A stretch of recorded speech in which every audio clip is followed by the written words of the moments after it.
hello समस्त केमती अच्छा आज हैला डे 3 मोर जिम जिबार आज थिला back workout and Kali day 2 रे लेग वर्कआउट थिला लेग वर्कआउट रे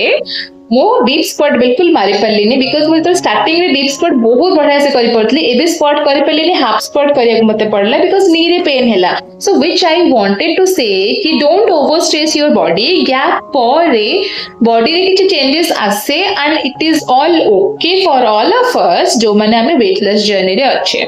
सो don't over stress on your body and जदि तमे वेट लिफ्टिंग किछि करूछ जेंति कि मु आज बैक वर्कआउट करली आउ मु 20 टू 25 मिनिमल रेंज रखिथिली मोर बैक वर्कआउट्स रे